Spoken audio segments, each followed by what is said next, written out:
What is going on, everyone? Chris with Journals, Comics, and Pop Culture. Today, we are doing a video looking at the 10 top blue chip key comics of the future. That's right. All right, I'm going to explain the criteria of these 10 books. But before we get into the books, if you aren't subscribed to the channel, please take some time to do so. Check out all the awesome links in the description below as well. I do want to let everyone know that if you are in need of comic book supplies, check out bcwsupplies.com. There's a link below in the description as well for that. You can use the discount code JOURNOS and receive 10% off of your order anytime you shop from their website. It never expires. It's good for however many times you want to use it. All right. Now, one more thing before we get into these top 10 blue chip keys of the future. It is A1 Wednesday, so I got to take just 1 minute to give a big shout out to my local shop,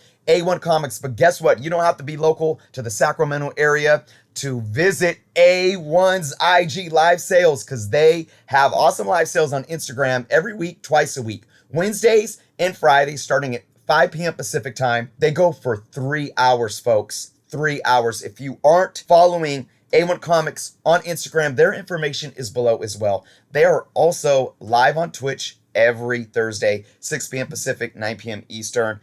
If you are in the Sacramento area, though, A1 Comics is always buying, whether that be comics, Pokemon, Magic, trade paperbacks, pulps, toys, statues, original art, and more. You can see the contact information there for comics. Hit up Landvin. For cards, hit up Christian. We got their phone number right there for you, or you can visit their website, a-1comics.com. All right, who is ready for some blue chip key comics of the future? We have a runner-up. So I'm going to show you this honorable mention, and we're going to talk about it. And with this book, I'm going to explain the criteria of the top 10, okay? So our honorable mention blue chip key of the future is The Walking Dead #1. Why do I feel this book is a blue chip key of the future? Well, first and foremost, this book, in my opinion, in this series, revolutionized comic books, not just the indie market, but comic books in general. I really believe that in the 2000s, in that decade when, you know, the big two, Marvel and DC, was trying to come out of the 90s and they were trying to reinvent themselves, it really brought solid storytelling and outside of the box thinking to bring a lot of people back into the hobby. And I think The Walking Dead absolutely did that. Robert Kirkman did something absolutely amazing with this book, and we know what the success of the AMC series has had. But let's look at these numbers, and I'm going to break down what these numbers mean for these books that we're looking at, okay? So we're looking at a high CGC 9.8 sale right here. That's not fair market value. That's just the highest CGC 9.8 sold. $4,900, okay? Pretty solid. High raw, again, this isn't fair market value. This is just the highest raw book sold on the census. $1,500. Now, this is what's more meaningful right here. Average 5-year ROR. What is ROR? Rate of return, okay? So this is, we're looking at the rate of return for each year for the last 5 years. Now, what is rate of return? It's basically the increase in fair market value for this book each year, right? And then we get an average out of that to look at the last 5 years. So that number is 11%. So what does that mean? It means on average, this book increased in value by 11% each year. Now, it's not that black and white, because look what it says here. This book actually had 2 years of loss. That means the fair market value dropped. But when you calculate averages, right, it evens out to an 11%, meaning some years it might have had a 30% increase in value. All right, now let's look at this 5-year ROI. You ask, what is ROI? ROI is return on investment. So basically, this 5-year return on investment means we look at the fair market value of today, compare it to the fair market value from 5 years ago, and that's a positive 58% increase. What does that mean? It means if you bought this book 5 years ago and you sold it today, you'd make about 58% back in profits. That's absolutely solid. Now, I know this book has had its ups and downs. I think, you know, the success and then the kind of, I wouldn't say backlash, but, you know, the last couple of seasons of the TV show didn't get as, you know, good of reception as the earlier seasons. I think that pulled a lot of people out. But ultimately, you know, I think long term, this is definitely going to be a blue chip key of the future. All right, so I broke down all the data for you guys. Now we're going to be counting down 10 through 1. So let's get to it. Number 10. Uncanny X-Men number 266, a controversial one, but we're staying away from the controversy. This is the first full appearance of Gambit, released August 15th, 1990. Beautiful cover art by Andy Kubert. Chris Claremont, obviously, we know what he's done with writing X-Men for multiple decades. This book, in my humble opinion, is absolutely a blue chip key of the future. Let's look at what this book is doing. High CGC 9.8 sold for $1,507. Wow. A high raw sold for $510. This book has been booming. Average 5-year rate of return, 40%. So again, what does that mean? On average, over the last 5 years, every year this book has increased 40% in value from what it was sitting at the year before. Okay. Now, what is the 5-year ROI, return on investment? 300%. That is huge. This book has been on absolute fire as of late. Here's the thing. I have a feeling this book is going to cool off some. It has boomed over the last year and a half.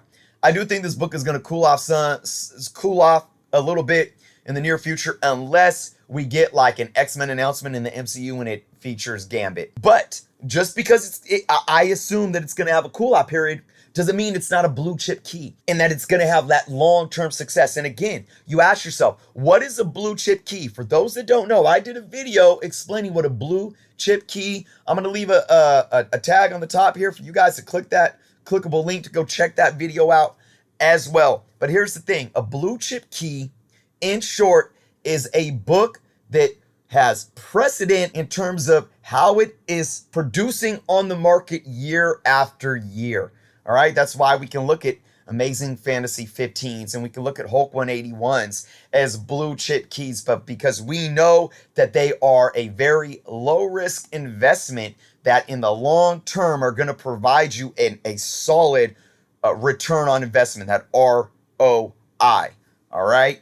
I have absolute faith in this book. I think Gambit is going to be a beloved character for years to come. And here's the thing too. A lot of these books, you're not going to see Silver Age or Bronze Age books on this list. And another thing that these books have going for them, if they're, you know, from the early 80s, 90s, or even 2000s, is that if they're a newsstand, they're going to command a premium on top of the standard fair market value, because we know that that era of newsstands were a smaller percentage of what's available on the market, and especially in high grade, they are much more scarce. So let's move on to book number 9. All right, this is NYX number 3, the first appearance of X-23. This was released in February 2004.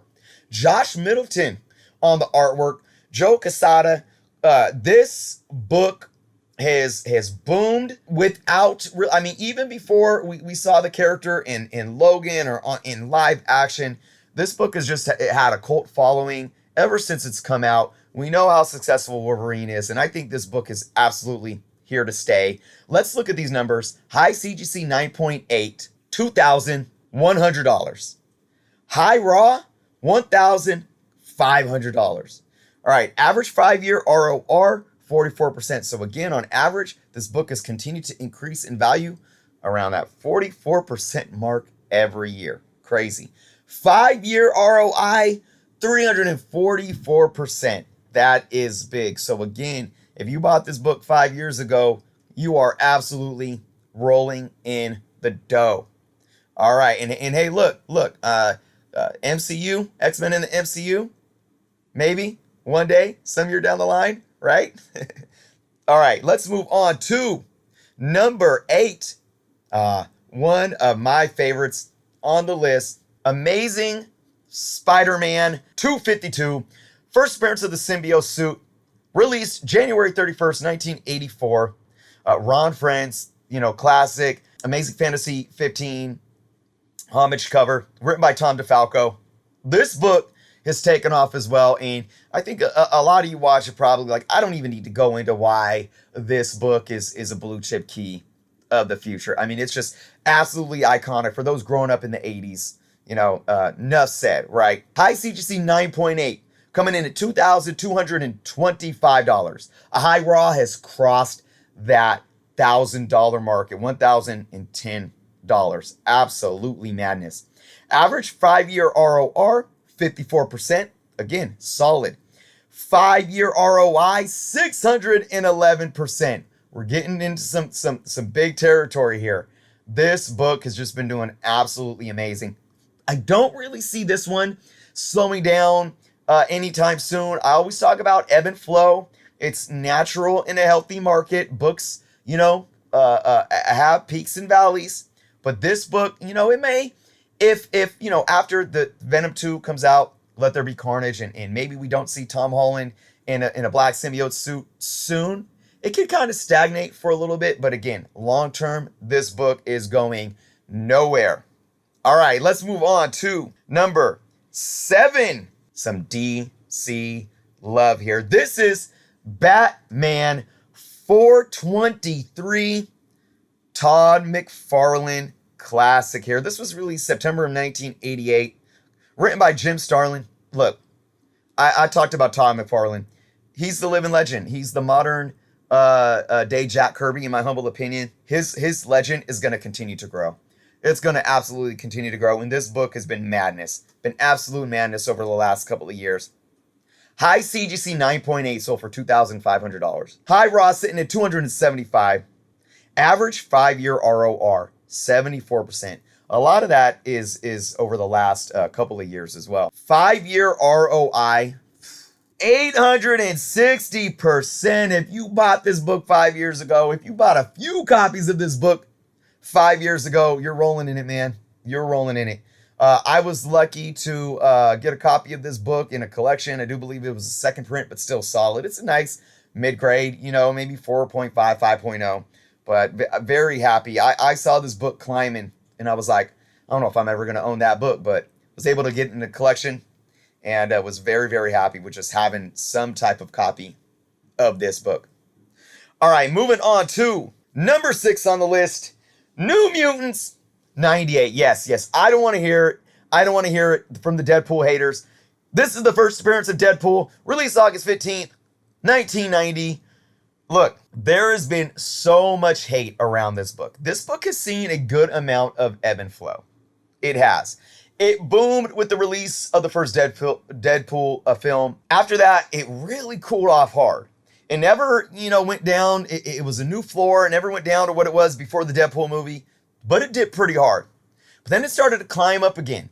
All right, it's kind of leveling out right now. It's kind of sitting. But look, Deadpool is here to stay, people. Deadpool is going to be iconic over the next 10 to 20 plus years, in my humble opinion.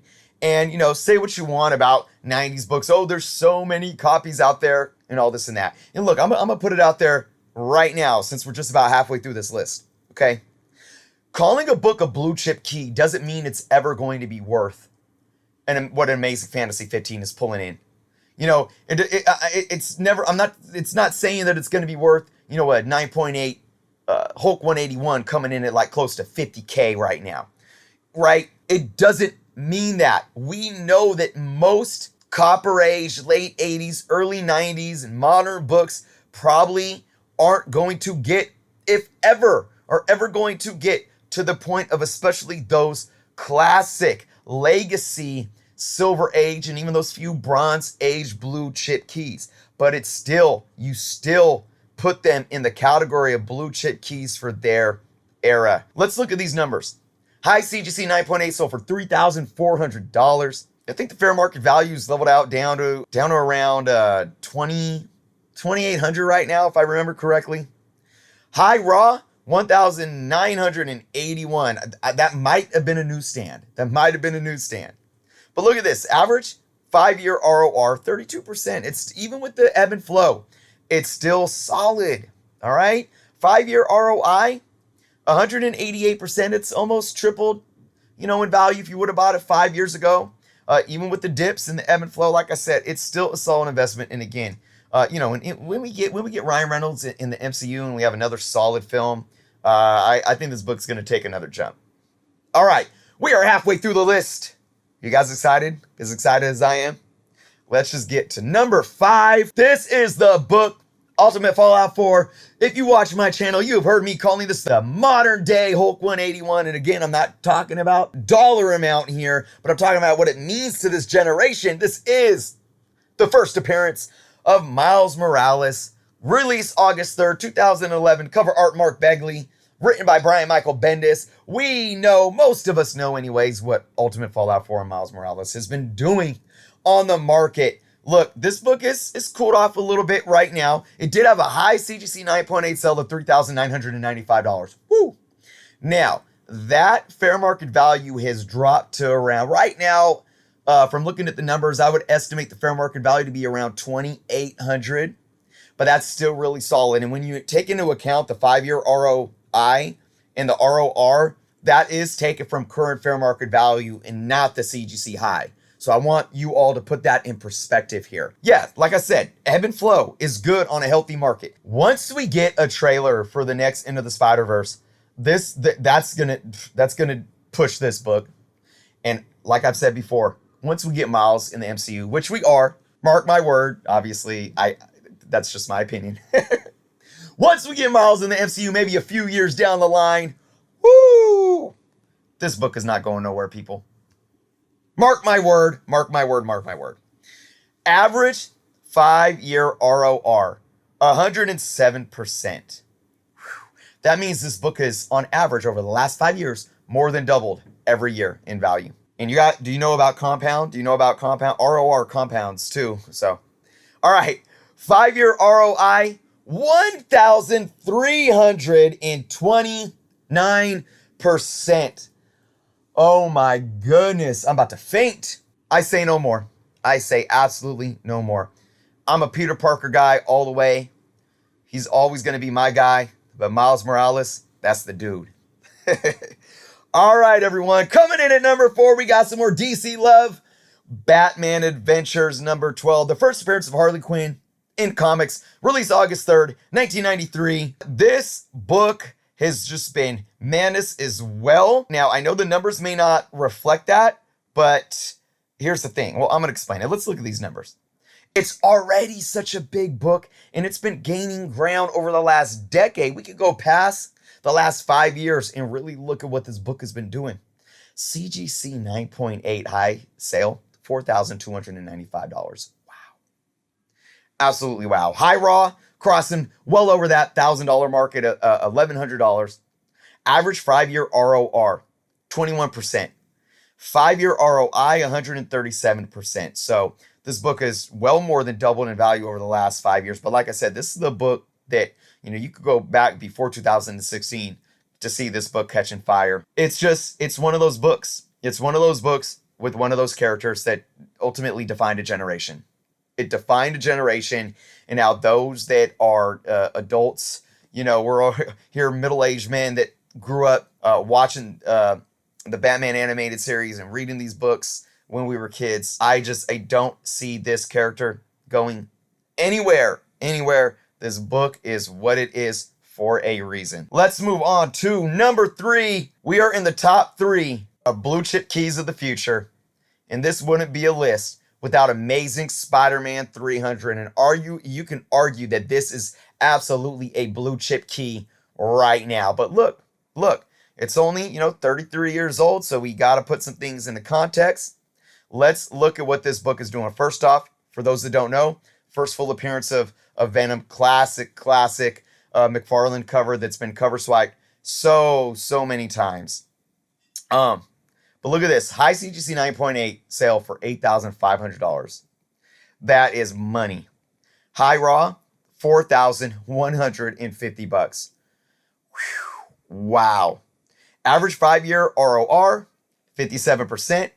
5-year ROI, 589%. Now remember, I did a video in, 2018, stating in 2016, if you had X amount of money, I think it was like, I don't know, $60,000 or something like that. If you could, or maybe, I don't even know. I said, if you could buy one Amazing Spider-Man #1 and like a 9.4, because I was like the fair, whatever it was the fair market value of an Amazing Spider-Man 1 9.4. And you could buy, it was like 400 9.8 Amazing Spider-Man 300s. Which would you buy? And I said 400 Amazing Spider-Man's 300. People laughed at me. People came in my comments. They were like, "I love you, dude, but you flipped your wig. You're absolutely nuts. It's not going to happen." Da da da da da. Well, guess what? Earlier this year, I think it was in the beginning of the year, I sat with my co-host Jeff of Comic Book Canon, and we crunched the numbers.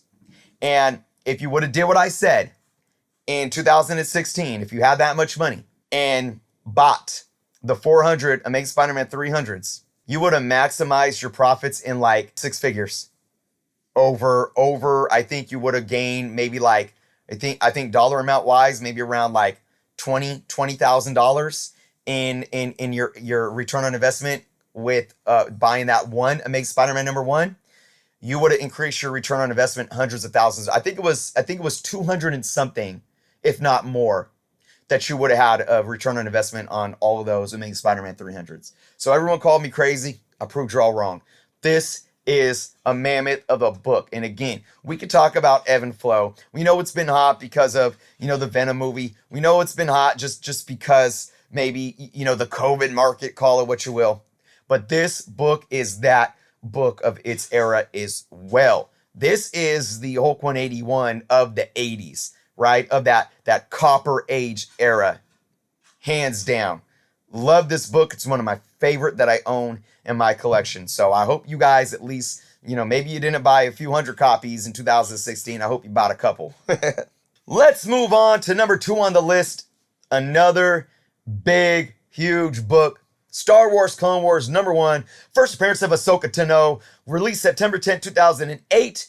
Dave Filoni doing some artwork on the cover. Look, this book is what it is for a multitude of reasons. We've seen over the last couple of years the explosion of Star Wars fandom with the Disney Plus Mandalorian series. Really, a few years back, we had a very divided fandom.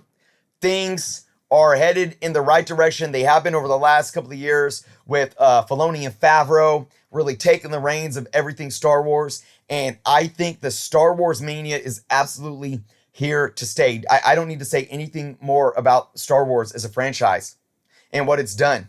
All right. Let's look at these numbers. High CGC 9.8 sold for $4,200. High Raw sold for $2,900. Average 5-year ROR 96%. Again, that means it almost doubled in value on average every year. 5-year ROI 1,956%. Absolute madness. Now here's the thing. Here's the thing with this book. This book was already a low print run. I don't have the numbers off of my head, but I want to say it was like in the 20-something thousands. All right. Don't quote me on that. If anybody watching has more of an accurate number, please feel free to leave it in the comments below. Here's another thing though. The newsstand edition is so rare that there's not even a fair market value for it. I have a newsstand. It's in pretty decent shape. It's got a couple color breaking spine ticks and whatnot. I say it's a very fine near mint. This book is so rare that people are selling them and not even realizing that it's a newsstand copy, and they're being blended in with the direct issues. There's been a few on the market that have sold as newsstands that people knew. There was like a beat up copy that probably wasn't better than a VG, like a 4.0. And this was way back in summer of 2020 that sold for almost $800. I'm telling you, when people start getting hit to the newsstands that are out there, and I'm not just saying this because I own one. I mean, it's just a fact, because you talk about, supply and demand, in especially in high grade, because these books were only distributed, the newsstands were only distributed at that point in time mainly to a select market like Barnes and Nobles and border stores, where you had them on the shelf with like People magazine and Rolling Stone magazine, and there's very, very little high grade out there. So when you put, supply and demand in terms of what's available on the market for this book, for both direct and newsstand, and you look at just everything that's going on with Star Wars right now. I can't wait for the Ahsoka TV show. This book, again, blue chip key of the future, in my humble opinion. Now, I probably could have put a couple more Star Wars books on this list, but I had to only fit 10. All right, but we do have one more book, and I'm wondering if any of you are guessing what number one may be. Drum roll, please. Brrr. Number one is Teenage Mutant Ninja Turtles. Number one, the first appearance of the Turtles, Splinter and Shredder. Released May of 1984. Written and art done by Kevin Eastman and Peter Laird. And boy, did this book change my life. Did these characters change my life? I've talked about what the Turtles mean to me, and they mean that to so many other people. In this book, if there is a book from the 80s that is absolutely solidified as a blue chip key right now, it is this book. It is absolutely 100% this book. High CGC 9.8 sale, sold for $90,000. $90,000. Now keep in mind that sale was from late 2019. All right, there was only a couple more that sold after that, and I do believe they were around the 70,000 range.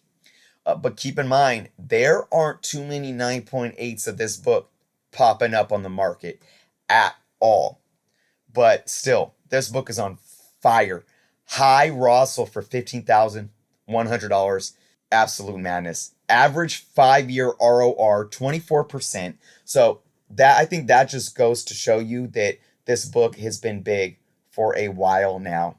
All right, but look at this 5-year ROI. 1,563%. If you purchased this book 5 years ago, you hopefully reaped some benefits in your return on investment. There's nothing more to say about this book and what this book did for comic books, what this book did for pop culture, and just the turtle culture that was created. You know, that so many of us growing up in the 80s and the 90s fell in love with and became so much part of our lives. So that's why this book is number one, because again, this book in 2021 right now, in my humble opinion, is already absolutely 100% a blue chip key comic. So before I go, I got to give a shout out to all my members of my channel before I end the video, but I do want to say thank you all so much for watching. I want to know your thoughts in the comments below. Let me know what you thought of the books on this list. Let me know if you have any of these books on this list, and let me know if there's any other books that weren't on this list that you think are absolute candidates to be blue chip key comics of the future. So, without further ado, I have to say a big thank you to my members, starting off with my Patreon members. Month after month, you all continue to support my channel, continue to support me to be able to do this 7 days a week for you all. If you are interested in becoming a Patreon member of the channel, that link is below. It's only $3.99 a month. Check out what kind of perks you get as being a member. I appreciate so much from the bottom of my heart all the support from all of you. And of course, I got to give a shout out to my YouTube channel members. That's only $1.99 a month. You can click that join button below to join and check out what kind of perks you get from this membership. I will be running a contest for both memberships at the end of July. So again, thank you all for the continued support. Nothing fulfills me more than being able to come out here 7 days a week and create content for all of you. So let me all know your thoughts of the video and the books in the comments below. Thank you so much for watching and tuning in. Be well, and until next time.